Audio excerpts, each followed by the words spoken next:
No está mal comenzar con un cliché, decía el maestro Alfred Hitchcock. El problema es terminar en cliché.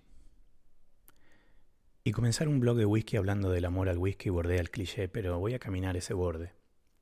Tampoco es casualidad que comience hablando de cine, ya que por años he estudiado y escrito sobre cine.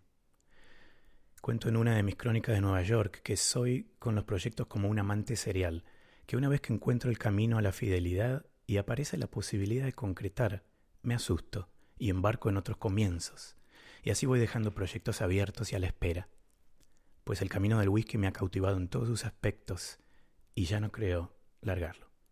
Mi historia con el whisky comienza con el Grand Old Par 12 años.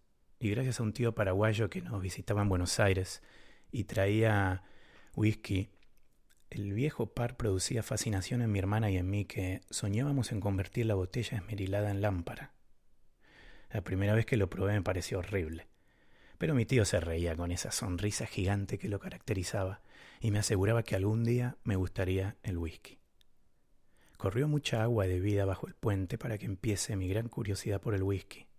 Hace poco volví a encontrarme con Old Par en su versión de 18 años, cuando venía perdiendo la batalla contra el mito de que los blends son inferiores a los single malts. El viejo Par 18 no solo me sorprendió por su calidad, sino que me arrancó una sonrisa, como la sonrisa de mi tío cuando probé mi primer whisky. Y aquí estamos. Nocturno en Whisky, episodio 3. Quien les habla, el catador itinerante. Mis raíces en whisky se remontan a aquellas épocas de risas, anécdotas, buena comida y el old par o el chivas de turno. Los invito a pensar en sus comienzos, los primeros pasos de un proyecto, mudanza o relación, y recordar algún momento añorado, mientras dedicamos solo un par de minutos a escuchar esta joyita que nos regala Joseph Foley, con la que le rindo homenaje a esos tíos favoritos y a mi viejo, tan presente esta noche.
maravilla esta canción original titulada Pablo's Peace, La Paz de Pablo, compuesta e interpretada por Joseph Foley, grabada y producida por Dan Foley para Nocturno en Whisky. Joe, un gran trompetista de Boston y también whiskero. O se piensan que lo conocí en un concierto. My friend, I owe you, Slansha. Y antes de presentar a mi invitada súper especial, ya que la semana pasada hubo un desperfecto técnico, les aviso, si se les corta, el show va a seguir en vivo. Solo tienen que refrescar la página o salir del app y volver a entrar. Se van a perder apenas unos segundos. Y si quieren dejar comentarios o hacer preguntas para mí o los invitados, lleva también menos de un minuto registrarse en Spreaker. Y ahora sí, si hay alguien que sabe de whisky, es en Argentina, está por ahí, la escucho ya. Como pocos, es la dama del whisky, Vero Tomaghelli. Buenas noches. Buenas noches, ¿cómo estás? Bien, ¿y vos? Bien, muy bien, acá disfrutando de un whisky para terminar el día. Acá en Argentina ya estamos culminando las últimas horas de la noche, así que después de esto un buen descanso. Perfecto. Yo ahora te voy a acompañar en un ratito con whisky. Y hablando de comienzos, empezaste tu carrera en los comienzos del movimiento, si podríamos decir, del whisky en Argentina casi. Contame cómo surge tu deseo y tu pasión por el whisky. Como las mejores cosas de manera accidental. Yo comencé estudiando, haciendo una carrera de bar manager allá por los fines de los años 90 y, y en una de las tantas clases que tuvimos teníamos historia y la historia de Escocia en realidad es lo que me lleva a mí a enamorarme de la cultura, no solamente del whisky, sino la cultura de los clanes, cómo se fue desarrollando a lo largo del tiempo esa historia y que hoy todavía persiste y sus creencias también siguen tan vivas. Y, y eso me llevó a investigar mucho más sobre este destilado y obviamente no podía comprender algo si no lo probaba. Así que bueno, ahí empezó accidentalmente este camino tan maravilloso. Y también, ya cuando estabas con la carrera avanzada, ¿viviste otro comienzo de alguna manera cuando eh, te separaste del museo y empezaste tu propio proyecto? ¿Se veía el nuevo horizonte ahí o costó un poco?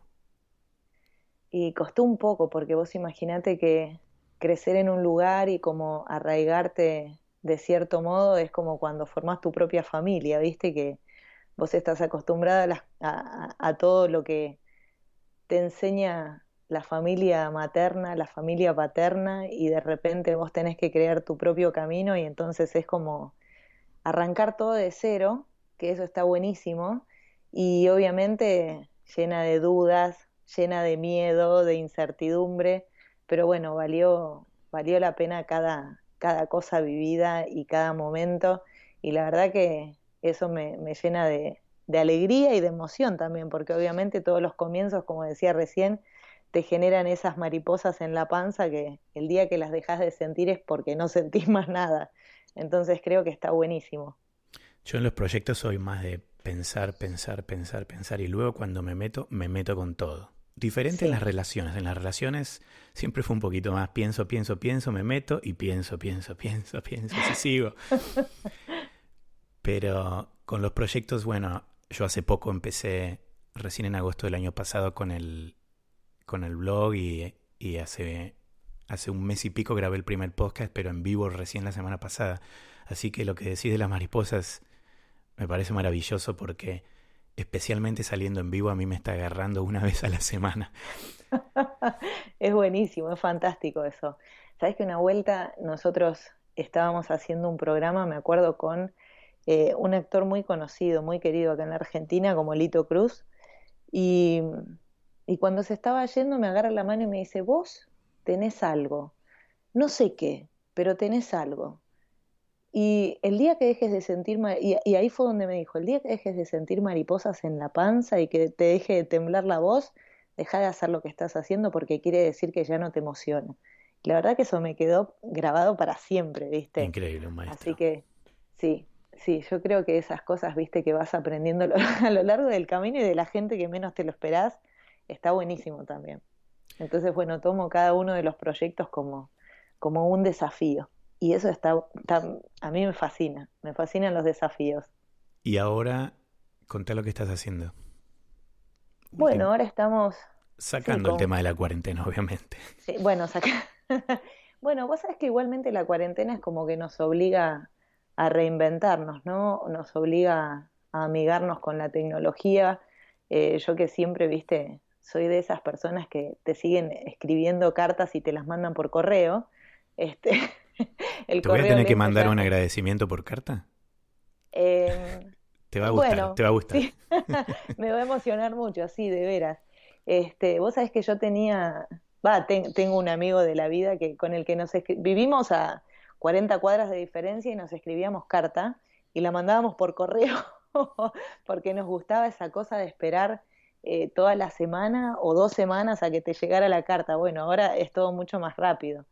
Y como te decía, esta cuarentena es como que nos obligó a Whisky en Buenos Aires y a mí a reinventarnos y a empezar a trabajar de manera virtual, cosa que nosotros no estábamos acostumbrados, porque vos imaginate que en el whisky es casi todo un mundo sensorial y necesitas estar cara a cara con quien lo estás compartiendo, ¿no? Ya sea en una cata, en una clase o disertando en la universidad. Entonces eso es lo que nos cambió muchísimo, pero, pero bueno, ahora vamos a ver cómo seguimos de esta parte hacia adelante, ¿no? Ujú. Sabes que tengo toda una sección dedicada a las mujeres del whisky, en la que la semana próxima vamos a poner tu tarjeta coleccionable. Los invito a todos a chequear a las otras influyentes mujeres del whisky. ¿Cómo era, volviendo un poquito a los comienzos, y cómo es ahora ser mujer y tomar o saber de whisky? Qué pregunta, compleja. Mira, cuando yo empecé era raro y te miraban raro. Y sobre todo si te parabas con, no sé, 20 años adelante de 40 tipos y te decían, ¿en serio nos vas a hablar vos de whisky? Y, y en cierto modo molestaba. Pero vos sabés que después con el tiempo es como que la gente se fue adaptando y, y fue como entrando, digamos, a jugar el papel de la mujer como un papel bastante fundamental, al punto que en algunos casos se han hecho campañas impresionantes de marketing con mujeres dentro de lo que es el whisky. Y a mí, en cierto modo, me gusta el hecho de decir, bueno, acá en Argentina fui una de las primeras que se atrevió a pararse enfrente de 40 tipos y decir, sí, yo les voy a hablar hoy de whisky porque es lo que me gusta, lo que me apasiona y es lo que vamos a compartir. Y si no les gusta que les hable yo, lo siento mucho, ahí está la puerta. Pero bueno, es como que te tenés que abrir camino, te tenías que abrir camino. Hoy por Y si hoy, la gente se va, por lo menos se toma un trago, ¿no? O se iban todos. sí, por supuesto. Nunca me pasó que se levantaran y se fueran. Al contrario, después terminamos siendo así amigos como chanchos, como decimos acá, y, y hasta resultan anécdotas graciosísimas, graciosísimas. Vos imaginate que una piba de 20 años enfrentándose a un tipo, no sé, de 40 años y no sé, creyendo que tomó todo el whisky del mundo, era algo raro y difícil en esa época. Entonces es como que yo lo veo a través del tiempo y me siento bien, me siento orgullosa de mí misma, porque no fue fácil, pero he logrado mi cometido y hoy por hoy muchas chicas y muchas mujeres se animan a hablar de whisky, por lo menos acá en Argentina. Y a nivel mundial siempre hubo mujeres detrás del whisky. De hecho, bueno, vos que estuviste ahí investigando mucho, sabrás que muchas mujeres en Escocia trabajan en la industria del whisky y Sí, hacen hoy cosas maravillosas. a mí me pasó cuando entrevisté a Gemma Patterson de Balvenie, Sí, que yo le hablaba a ella como qué puesto importante que tenés siendo mujer, contanos de lo que es ser mujer, y ella me hablaba de toda la historia de Balvenie y de hoy en sí, día muchas mujeres en puestos altos. Están todos los detalles si van a la entrevista ahí en el blog, pero todas estas mujeres en puestos altos que ella dice que la influenciaron, la ayudaron a crecer y cada vez hay más. Recientemente sí, por Macallan supuesto. nombró a una mujer, tenemos Glendrona, que hay muchas destilerías donde sí realmente, eh, eh, sumado a qué está pasando en otras industrias que se le tiene que dar eh, totalmente otro espacio. Sí, bueno, vos sabés que acá en Argentina la primera destilería que se forma es La Lazana, primera destilería de single malt, Y la tenemos a y, Lila. y la tenemos a Lila, y vos sabés que Lila eh, es una persona que vos te das cuenta cuando te habla, la pasión que le pone es impresionante, es impresionante. Bueno, convengamos que es de descendencia galesa, este, y tanto Lila como Néstor han puesto todo su corazón en la destilería y bueno, te das cuenta en el producto final. Y nosotras tenemos muchísimas charlas. Tengo la suerte de, bueno, de compartir mucho con Lila y, y siempre hablamos de esto, ¿viste? De cómo también te forja en cierto modo un carácter, ¿viste? Y una personalidad del whisky, que no es que vos haces algo igual al resto del mundo y a mí me pasa, por ejemplo, cuando me preguntan a qué me dedico y por ahí digo, mirá, yo hablo en la universidad de destilados, más específicamente de whiskies, hago catas de whiskies, hice esto, y todo en base al whisky. Te dicen, ay, ¿en serio? Te miran raro. Yo me doy cuenta que te miran raro, ¿viste? Y, y es algo que por ahora yo creo que va a seguir avanzando acá. Y ojalá haya muchas mujeres más, porque yo creo que hay que romper ese mito, viste, de que las mujeres y el whisky no se llevan muy bien acá en Argentina, cosa que es completamente erróneo. Así que me parece que el trabajo que hace Lila es impresionante Sí, como totalmente. mujer del whisky. Y, Y yo creo y que desde un desde lugar el... muy humilde también. Sí, totalmente.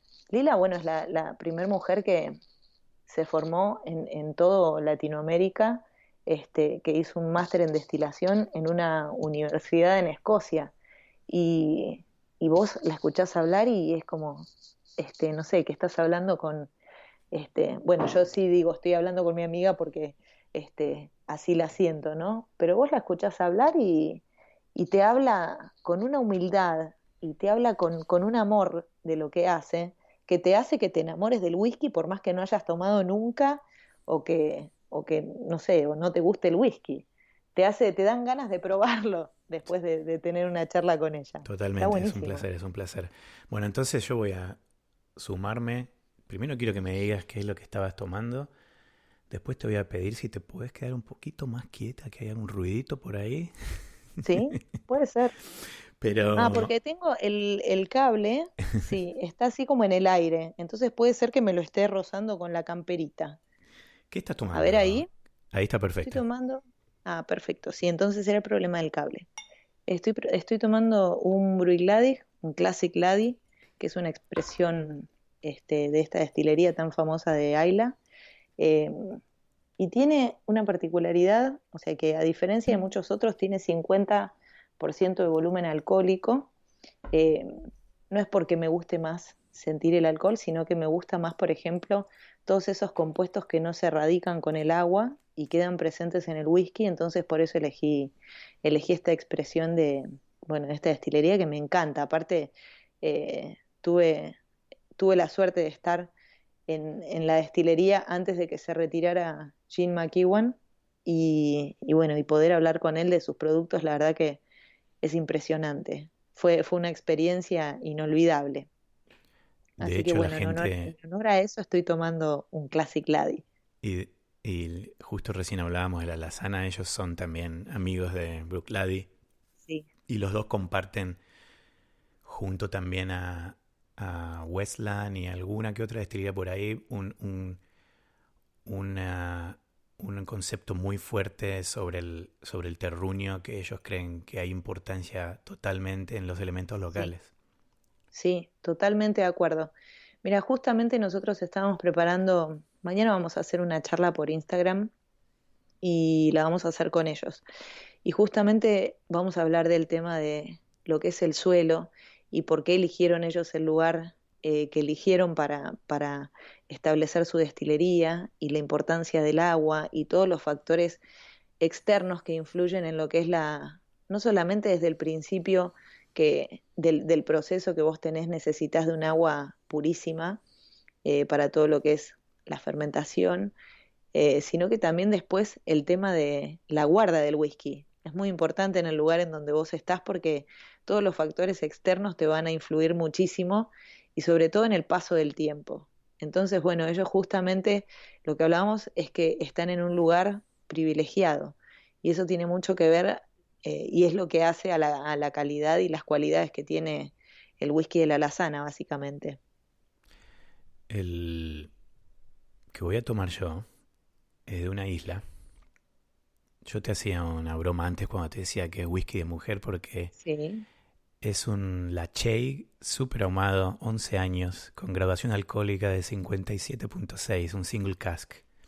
sí, Y te hacía la broma porque eh, yo había escuchado, no sé si era a Emma de Todo Whisky o alguna otra sí, persona hace poco que comentaba que cuando se sienta a tomar algo con alguien, la miran como que si sí. o te tomas un daiquiri o si tomas whisky tiene que ser un Oye, es Glenmorangie cierto. 10. No se te ocurra Sí, tomarte un Ardbeg. totalmente cierto. No sé por qué la gente establece esos parámetros de paladar en las mujeres. Es raro, ¿viste? Yo creo que a la mayoría les pasa, les sucede eso. Ya se está Pero cambiando. Este whisky que sí, tengo es del embotellador independiente Exclusive Malts, que hace entre 1 y 2 años atrás vendieron la compañía sí. por una suma muy grande a unos asiáticos que querían todas sus barricas. Pero todavía quedan botellas por ahí. Y la Che es una... A mí me gusta mucho. Es de la destilería Tobermory. Tobermory, Sí. le cuento a la gente, tiene la versión... Cuando sale como Tobermory es la versión no ahumada. Y el La Che es el ahumado. Es de la isla de Mull. Y No, muy interesante. impresionante. Sí, sí, la verdad que sí. Vos sabés que justamente la vez pasada hablábamos con Hernán, hicimos eh, varios capítulos de lo que son las regiones de Escocia. Y vos sabés que estábamos hablando justamente de las destilerías y subdestilerías que a veces por ahí uno no sabe ni siquiera que existen y lanzan al mercado expresiones que son impresionantes. Y bueno, y justamente también hablábamos, por ejemplo, de whiskies de las Lowlands, eh, que no están muy presentes en lo que es el mercado argentino. Hablábamos, por ejemplo, de Longrow, que es una destilería, o sea, está dentro de una destilería, pero que no se conoce demasiado en lo que es Sudamérica, ¿viste? Ujú. Y bueno, y justamente esto que vos estás contando es súper importante porque hay muchísimas destilerías que hacen expresiones justamente para embotelladores independientes y que no las vas a ver en el mercado con el nombre de la destilería, sino que bajo algún nombre de fantasía o elegido por el embotellador independiente, ¿no? Y eso está buenísimo. Uno a veces busca en el mapa de las destilerías ese nombre, esa expresión o que creen que es una destilería y de repente la destilería no está porque está justamente producido para esos embotelladores independientes. Esta incluso en Estados Unidos, que es un mercado bastante grande, Sí, entras a cualquier tienda de whisky y a lo sumo encontrás un Lachey 10 años ahí tirado en un costadito o abajo, en el estante de abajo, y Tobermory creo que no encontrás. no, Y en Europa ya se ve mucho más, de hecho tienen varias expresiones oficiales que están muy buenas. Pero es verdad que le dedican gran parte se ve mucho de los embotelladores independientes. sí, sí, eso sí. Vos sabés que nosotros siempre hablamos del tema justamente de los embotelladores independientes. Hacemos muchas catas con varias expresiones que están fuera del mercado. Eh, y bueno, y tiene mucho que ver esto que yo te contaba la vez pasada, que por ejemplo acá en Argentina, eh, por ahí si vos viajás y te traes una botella y después haces una cata para compartirla con amigos, es como que te asombra la cantidad de expresiones que hay de diferentes eh, embotelladores independientes y decís, mira, y todo esto por ahí lo producen, no sé, 40 destilerías de todas las que hay y mirá la cantidad de expresiones y perfiles, ¿no? que buscan en ese tipo de whiskies. Porque Totalmente, es un son, mundo aparte, es un mundo aparte. exactamente, porque lo deciden justamente, no la destilería, sino el embotellador independiente decide el perfil final de cada uno de esos whiskies. Y volviendo entonces un poco a los comienzos, Sí, porque nosotros ya nos estamos enganchando con los embotelladores independientes y las sí. versiones especiales, pero ¿por dónde se empieza a tomar whisky? ¿Hace falta ir a lo básico o se puede arrancar con algo especial? Y por ejemplo, mi esposa no toma whisky, pero si yo le doy un Sí. Glenmorangie o un Ardbeg, que es mucho más fuerte, más ahumado, ella prefiere el Ardbeg. Y ahí Bueno, tal vez eso se va derriba otro mucho, mito. sí. Bueno, eso va mucho en cuestión de gustos y también va mucho en cuestión de cómo tenés educado el paladar. Nosotros casi siempre aconsejamos empezar, digamos, de los sabores menos intensos y después ir subiendo en intensidad, porque después te pasa esa cosa de que, por ejemplo, vos empezaste, en el caso de tu esposa, ¿no? Con un Ardbeg y te encanta. Le encontrás un montón de aromas y sabores y descubrís todo lo que hay debajo de esa capa enorme de turba, bueno, lo encontrás igual y te resulta un whisky excelente. Pero después pasa que cuando tomás, por ejemplo, un whisky de Highlands o de Speyside más específicamente, te parece que estás tomando algo extremadamente ligero. Y es como que no sé si no lo disfrutas tanto, sino que es como si estuvieses tomando agua al lado de otro whisky. Entonces, siempre recomiendo empezar por los sabores menos intensos, después ir creciendo en intensidad y después empezar a comparar entre los whiskies que más te gustaron con los que por ahí no te causaron tanta impresión. Y ahí es como que también vas descubriendo cosas en el whisky que por ahí en su momento, si lo tomaste solo, no te diste cuenta, o por ahí en ese momento no tenías, digamos, el paladar preparado para ese whisky específicamente. Entonces yo creo que todas las combinaciones son posibles, pero siempre ir creciendo en intensidad de sabor.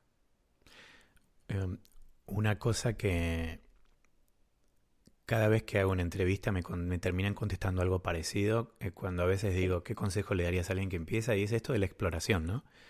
sí, Eh, yo mis primeros artículos en el blog eran sobre cómo catar, cómo empezar, qué tipos de whisky hay.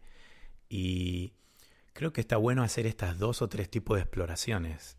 Como vos sí, mencionabas, adquirir un paladar, empezar con whisky más básicos, con whisky más delicado, después probar a hacer algo de repente vertical en una misma destilería, lo que se le dice vertical de claro, probás el 10 o 12 años, probás el 15, probás el 18 y después exacto, irse metiendo con otras regiones porque las regiones también tienen toda su personalidad, ¿no?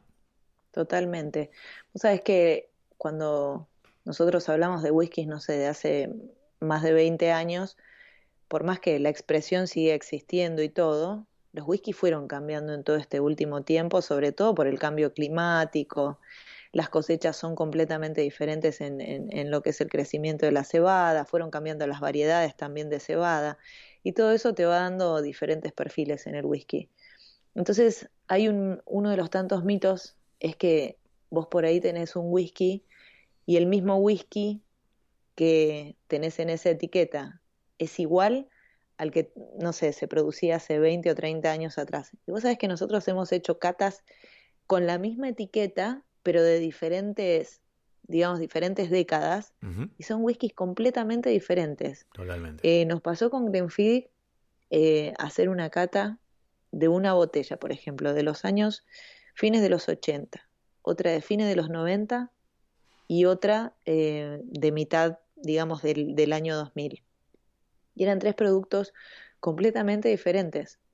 No es que bajaba la calidad ni nada por el estilo, simplemente que también el paladar del consumidor va cambiando y obviamente las destilerías se van como acomodando a lo que el mercado demanda en cierto modo. Tienen sus expresiones clásicas, pero también es como que van cambiando esos perfiles. Entonces por ahí también está bueno esa, esa cuestión de explorar o de encontrar botellas de whiskies viejos que no son iguales, porque a vos te habrá pasado de tomar whiskies, no sé, las Highlands de hace 30 años atrás y tenían un dejo bastante marcado de turba, no digo como Ayla, Totalmente. pero tenían un dejo marcado de turba, y probar ese mismo whisky hoy por hoy, esa misma expresión, con la misma cantidad de años, y que no tenga, o sea, que la turba sea inexistente en ese tipo de Tal whisky. es el caso de Pero bueno, tiene Glenmorangie, por ejemplo.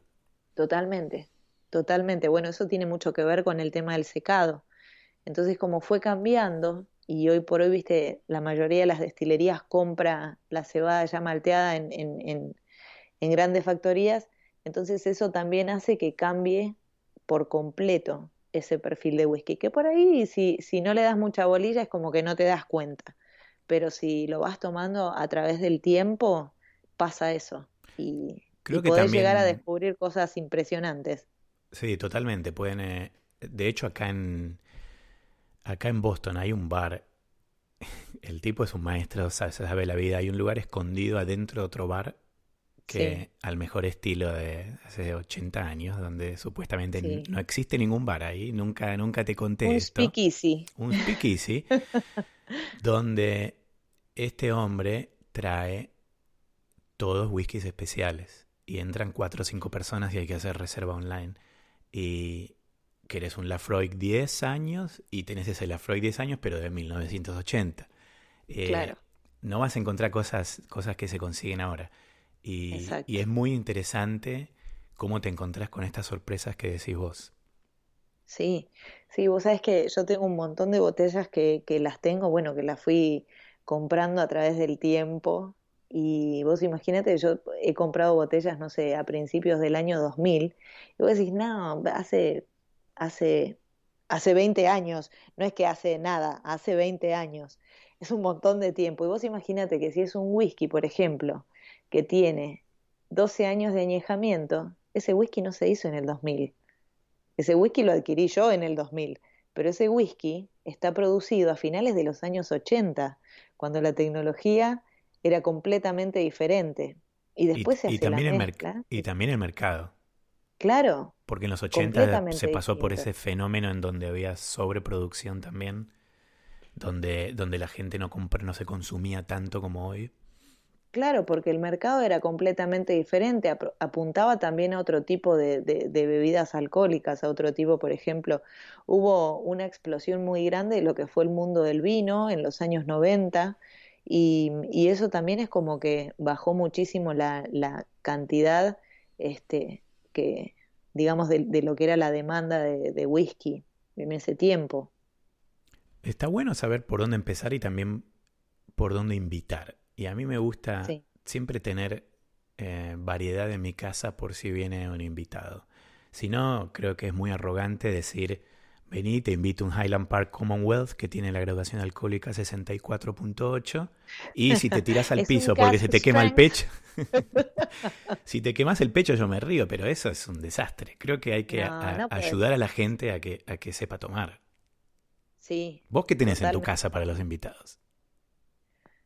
Y depende De- quién venga, porque el si viene presidente. Hernán y le doy, por ejemplo, un cask strength, me mira y me dice, ay, me hizo cosquilla en la garganta, pero porque nosotros ya estamos acostumbrados a cierto tipo de características en algunos whiskies que es como que son demasiado duros, ¿viste?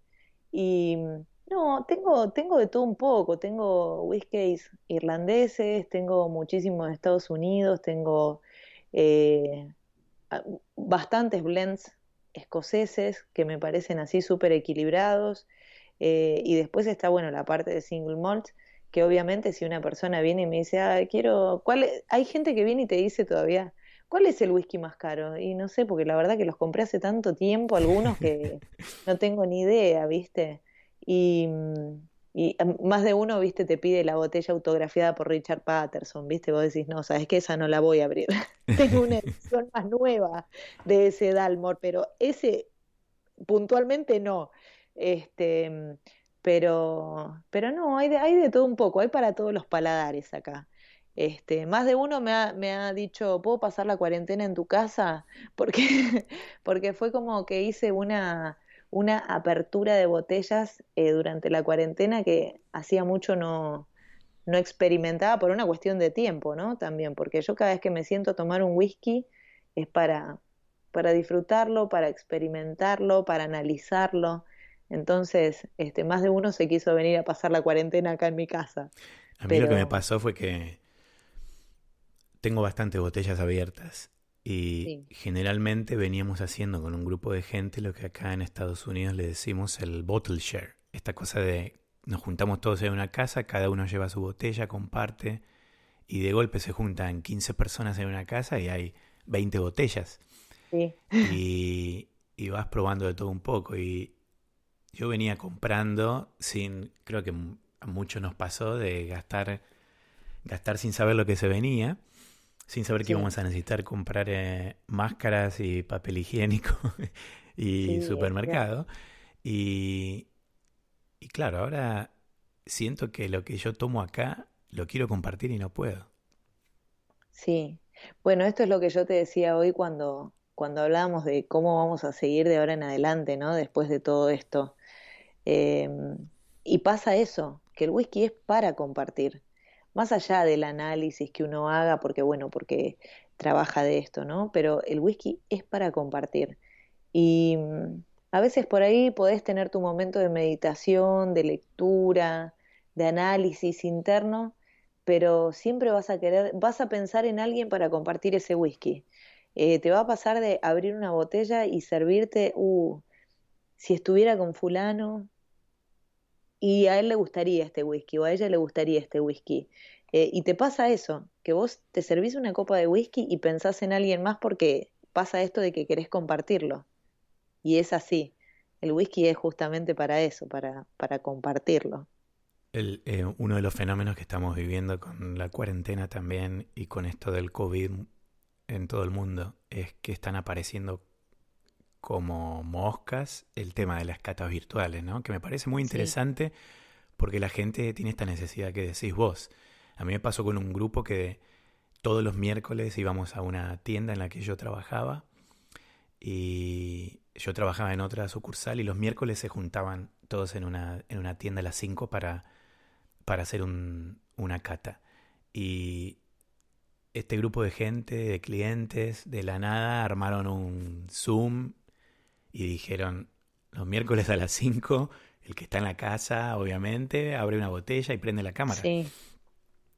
No, impresionante. Sí, hay muchísimos haciendo catas virtuales justamente por esa necesidad de compartir lo que uno también siente en el paladar y en la nariz y con qué lo combinaría y todas esas cosas. Y está buenísimo. Nosotros hace un tiempo, antes de que pasara esto, hicimos una cata virtual. La primer cata virtual que hicimos, y la hicimos porque había mucha gente del interior que no podía venir al centro de la ciudad de Buenos Aires. Y dijimos, bueno, vamos a hacer una cosa. Les vamos a decir con qué whisky vamos a hacer la cata y vos sabés que fue terrible la cantidad de gente que se unió a hacer esa cata virtual, eh, justamente porque necesitaba, vos por ahí estás tomando un whisky y lo primero que sentís es el alcohol. Ahora, si yo te digo que cómo tenés que utilizar, digamos, la nariz, en qué posición poner la copa, cómo tenés que tomar, si lo tenés que mantener en la boca o si lo tragás directamente, si le echás un poquito de agua, si lo tomás puro, y todo eso es como que te va ayudando a que el disfrute sea aún mayor. Entonces me parece que está buenísimo esto también de poder compartirlo de manera virtual. Obviamente no es lo mismo eh, que si lo haces de manera personal, Pero pero está bueno también. Pero está alimenta, bueno, sí. sí, alimenta que el fenómeno siga y no nos quedemos dormidos con las cosas que nos gustan. Y se está pasando volando el tiempo, ¿sabes? Que quedan pocos minutos ¿En serio? y no, es increíble, esto daba para una hora más. No, nos vamos a tener que despedir y yo voy a poner ahora a Nocturno Groove, también de los Folly. Padre e hijo, Joe y Dan, lo volví locos esta semana. Gracias eternas por la hermosa música. Quiero mandar un abrazo a Sebas que me salva siempre de alguna forma con el sonido. A los Whiskochos, felicidades por 1 millón de views en YouTube. Los espero pronto en este programa. Y al resto de la gente, el jueves próximo, 22 horas de México, 23 de Boston, medianoche en Argentina. Y para los búhos de España, apenas las 4 de la mañana. Quédense despiertos y escúchenme. Vamos a hablar la semana que viene de whisky y cine con Carlos Gutiérrez, fundador de Cinema Tropical en Nueva York. Vero, mil Sí. gracias. Mil Un gracias. placer. Quédate porque primero quiero que te sigan en Instagram, Vero-Tomagueli. Y por otro lado, te voy a hacer una última pregunta. Vos empezás a hablar.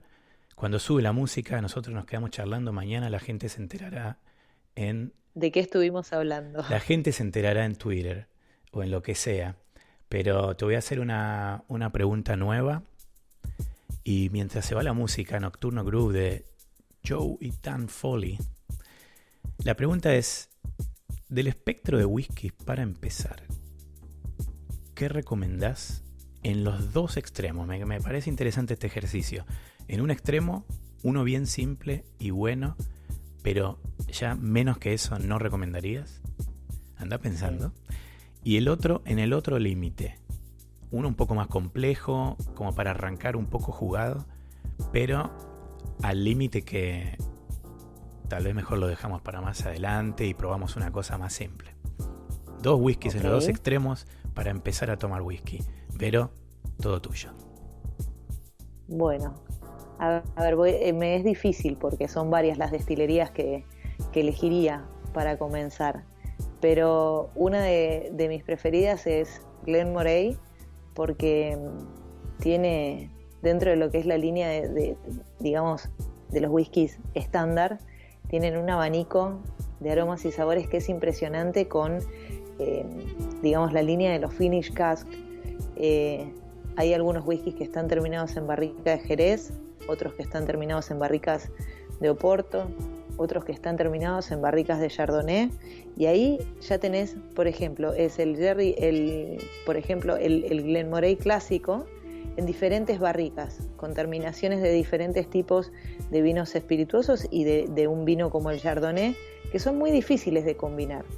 Entonces, vos ahí tenés la posibilidad de ampliar el paladar muchísimo, y después también tenés dentro de lo que es esa misma línea, el Pitted, que es un whisky ahumado, pero que no te satura, digamos, de humo la boca, y podés sentir las otras notas que se destacan siempre de la zona de Speyside, como por ejemplo las notas a miel, a vainilla, notas bien florales y frutadas. Y después el otro extremo me parece que, como para investigarlo y con tiempo, y tenés que tener el paladar un poco bastante entrenado, la expresión Octomore de Bruichladdich, que me parece una genialidad, pero es una bomba de humo. Eso, digamos, sería como un whisky extremo. Si no, después, bueno, ya nos iríamos a las terminaciones o a los añejamientos extremos en Jerez, que también te proporcionan notas muy, pero muy complejas, y obviamente son whiskies que hoy por hoy son difíciles de conseguir, porque la mayoría de las destilerías trabaja mucho con lo que son las barricas de Bourbon. Así que bueno,